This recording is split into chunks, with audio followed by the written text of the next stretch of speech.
Couple of kids nervous too. It's hard to say goodbye to mom and dad after a summer. We're here at PS 377 this morning. The mayor just came in along with the chancellor, the school's chancellor, Richard Carranza, and they've got a lot on their plate. They have to talk about safety and security in the schools. They've got to talk about the educational initiatives. They have to talk about diversity, and we've been talking about all of those issues with them. This morning, 1.1 million New York City school kids head back to class.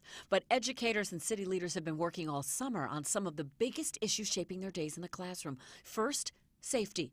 Richard Carranza, chancellor of New York City Schools, told viewers on the Pix 11 Morning News that parents are driving this conversation. We don't want our schools to look like prisons.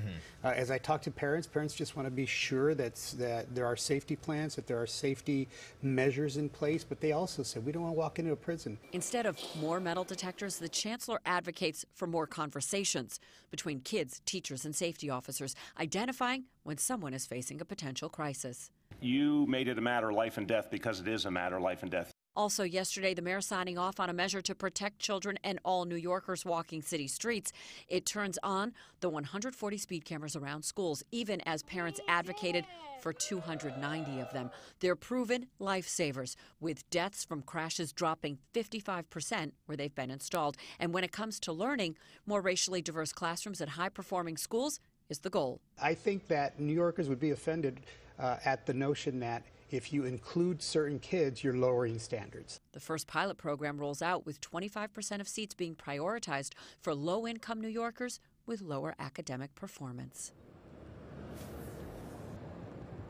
And this was Mayor Bill de Blasio walking in two lucky little kids this morning, just as he arrived here at PS 377. It's an annual tradition for mayors to be out here on the first day of school. It's certainly a big part of their agenda, a big part of what they're tasked with is educating more than 1 million kids in New York City, and there are so many issues that go along with it. It's something that we have ongoing discussions with all year through, and we were super happy to bring more by having Schools Chancellor Richard Carranza live on our air, answering the questions that parents want to hear more about. We are live this